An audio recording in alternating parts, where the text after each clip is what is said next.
Hi guys, welcome back to the Sweaty Potato channel. Today I'm going to go over the two engine swaps and how that went and everything, and talk about that and what I had to do to make each engine work with each vehicle and everything. So we'll get right into it. All right guys, as you can see, she's in and ready to go. It's final. I mean, all I have to do is run it in. And I'm just waiting for the weather to do it. It's just cold and nasty. And then another thing I wanted to mention is the new Benall racing oil that I'm using. If you can see there, it says do not use below 35 degrees Fahrenheit. So that's going to kind of change situations. I'm not going to be probably doing any more snow bashing with this oil. I'll have to run a different gas. And right now, all I have is the Benall mix.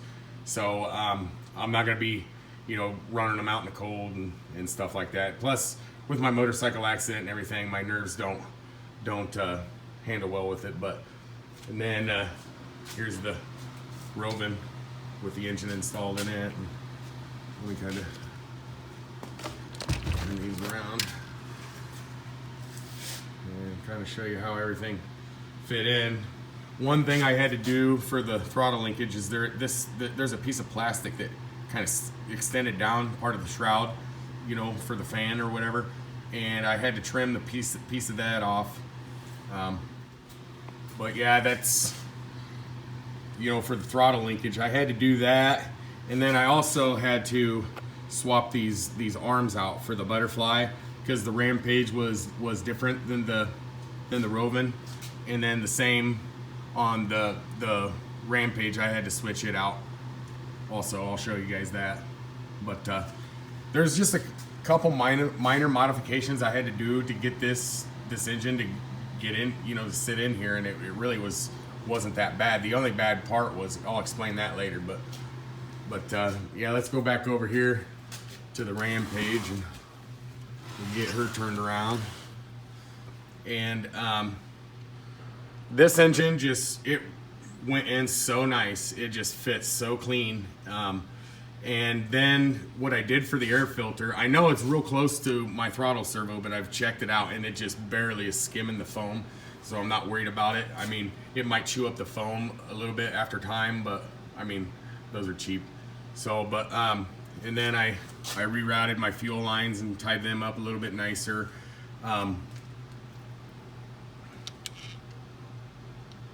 But yeah, I was able to use the factory Rovan air filter because I was talking about how that intake was angled, and it was angled just enough to miss that throttle servo just perfectly like that, and all that stuff. And then over here, like I said, we got the super easy pull start and all that stuff. But no, this thing. One bolt here, one bolt here.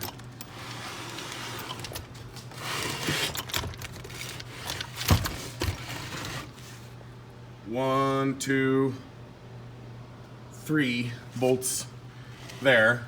You got your exhaust, your two lines, your fuel lines, and your throttle linkage. Now that's where my complaint is on the Rovan. I basically had this engine in and out in like 10 minutes.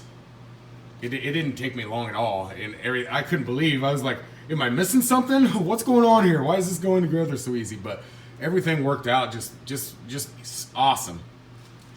And then now over here, this is a totally different story. I had to remove the entire roll cage, the rear shock tower, brace. I had to basically take the back end of this car off. I had to remove this cover, had to take the gear off. I had to remove all that in there, the brake mechanism. I had to remove the brakes, the clutch belt. I had to remove all that stuff. And then over here, I had to remove that. Of course, I had to do the exhaust, but you can see how intricate the chassis is on this. And I also noticed another thing. Once this bracket and the other bracket on the other side, which is a little bit longer and looks a little bit different, but they do the same thing. once I took those off, there was so much chassis flex. It was unbelievable. But, you know, of course I put them back on and everything. It was just cool to see that, how everything holds everything together. But no, it took me most of the day to do these engine swaps. I started about 8:30 in the morning, and I got done probably about 5 o'clock in the evening. And I stopped about 4. I thought I was going to call it a day, and then I just couldn't stop.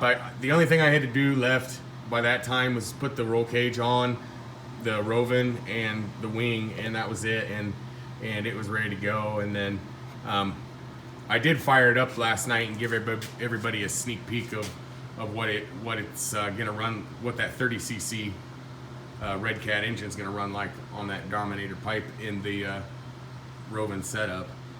And that's another thing I was kind of wanting to go over is just the testing that we're going to be doing with these. I'm really curious to see if I get any speed increase at all or anything out of the Baja now with the new engine, with the 30cc Redcat with the Dominator pipe. I want to see if I gain any mile an hour at all or what. I'm really curious to see what's going on there. And then with the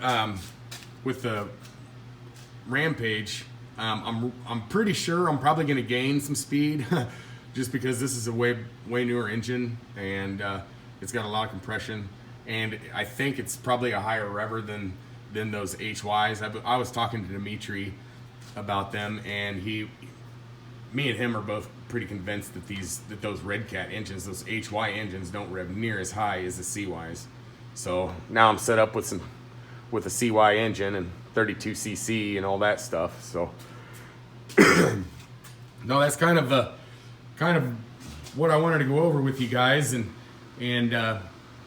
as far as like ready to go, the Baja's ready to go. I mean, but the weather's just crap. And then the Rampage, I have to run the engine in. And I was talking to Jeff from Eastside RC, and I'm gonna break this engine in how he broke in his Rovan Baja 5T Max, just like that. I'm gonna run it in. I'm not gonna break it in.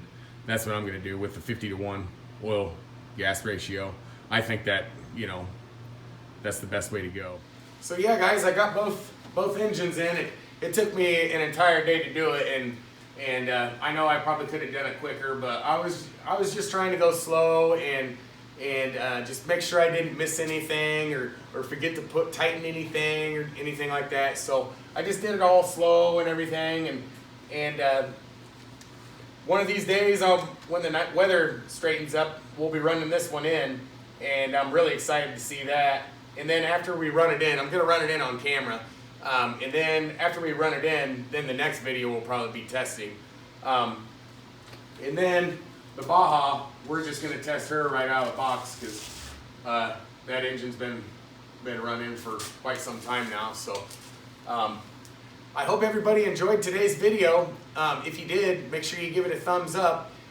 If you got something in your mind, scroll down and leave a comment in the comments section. And if you haven't hit the subscribe button, guys, you should probably do that if you like what you see, because this is what I do. We'll see you in the next one.